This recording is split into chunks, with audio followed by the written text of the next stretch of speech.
Hey there, friend, and welcome back. Today, I'm really excited because I want to talk about something that I truly feel is a struggle for so many of us, so many creators, so many aspiring entrepreneurs right now when it comes to the online space. And that number one struggle is being yourself. Why is it so hard for us to be ourselves when it comes to the creative projects or when it comes to showing up in the ways that we're feeling called to show up?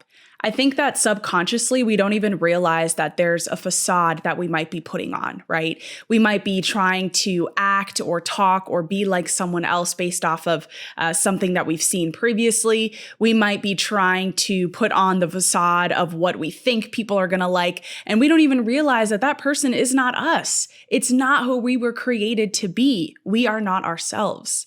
So I first want to talk about the three main reasons as to why I genuinely feel in 2023, why it's so difficult for us to show up as ourselves and being able to do that confidently.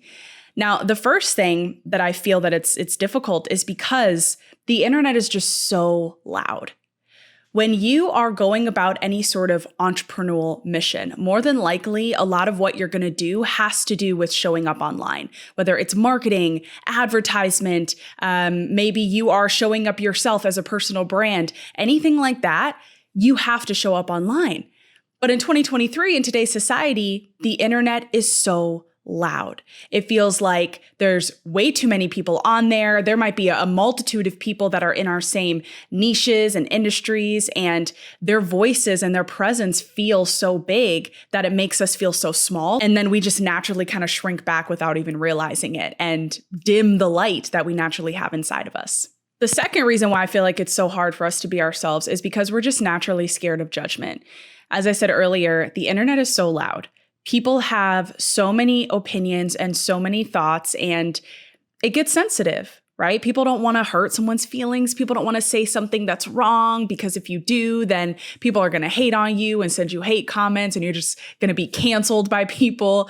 It can be scary.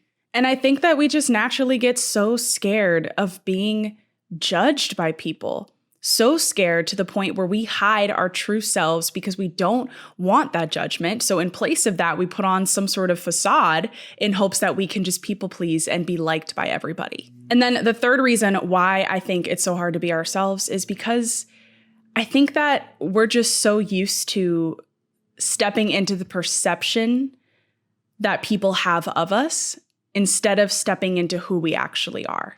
People might already have a certain viewpoint of you. They're going to see you in a certain way, as a certain type. They're going to label you without even realizing it.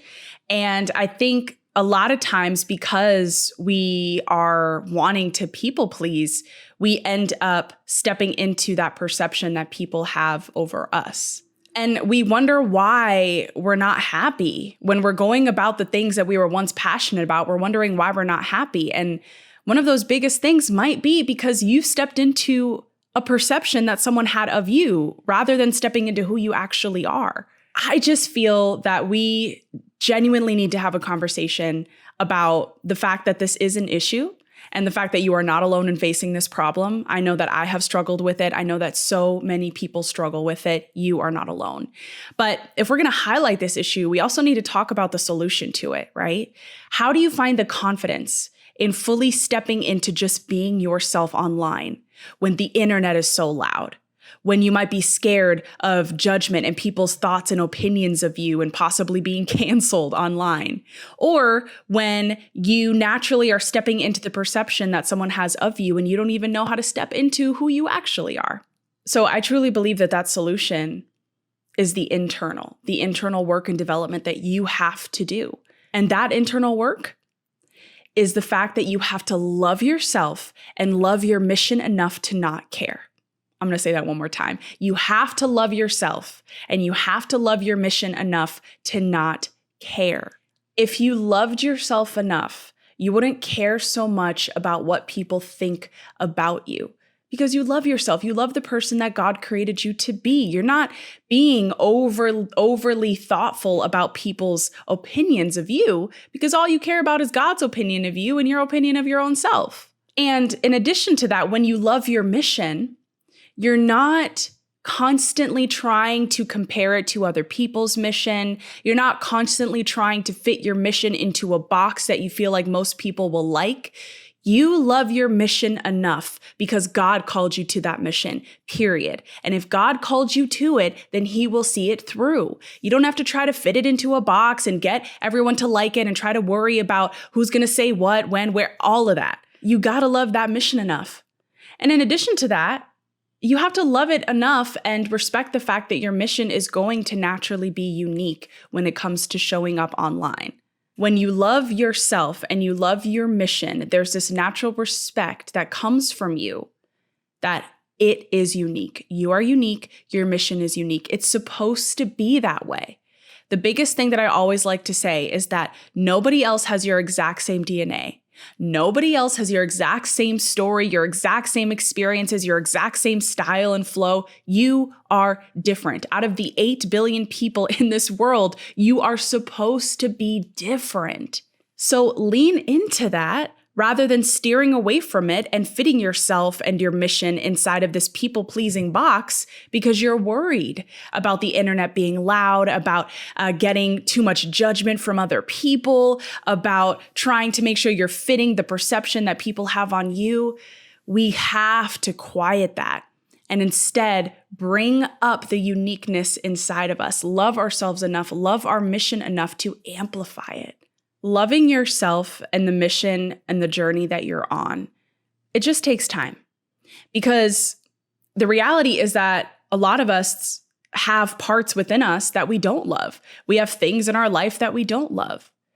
But that is the reality behind learning to love yourself, is changing the things that you don't love in order to become better. What are the parts of you that you don't love that you can change and that can get better so that you can love yourself? But on the other hand, it's also learning to be content with the things that you can't change. That's also how you learn to love yourself. That's also how you learn to love your mission, is finding contentment in what you cannot change. And contentment is really hard to come by. It is so hard to find peace within ourselves and within our mission and within our journey when it just does not feel at peace. But that's the whole point of groundedness, right? When there are things happening within yourself or things happening within your life that you cannot change, are you still going to be content? Are you still going to trust that God knows what's best for you? You know that he has a plan to prosper you, not to harm you, and therefore it causes you to be content through any and everything because you know that God's got you no matter what. You know that. And I think contentment also comes from the fact that whatever you're struggling with or dealing with in your life, that is for a reason. It's to equip you. It's to make you stronger. It's to prepare you for the door that's soon to open up. And that door, maybe it cannot open, or those opportunities cannot happen in your life if you don't go through the current struggle, the problem, or the circumstance that you're facing. Everything is for a reason. Let's learn to love ourselves. Let's learn to love our mission. Let's learn to be content with the journey that we are on. And I guarantee that if we are consistent in doing those 3 things, we are going to have so much more confidence showing up as our true selves, not trying to be like anybody else, not trying to shrink back and dim our lights because the internet is so loud and we see everybody else shining their light and we're like, oh, does my light even matter? Yes, it does. It matters. It matters. It matters. Your light matters because you are a unique individual. You are beautifully, uniquely, and wonderfully made by God. So lean into that. And day by day, step by step, you're going to feel much more confident in just being you and showing up as that wonderful person. Thanks so much for tuning in. Be sure to tune into some other episodes where we dive deeper into internal and external development as an entrepreneur so that you can thrive on all fronts. Thanks, y'all. We'll see you soon.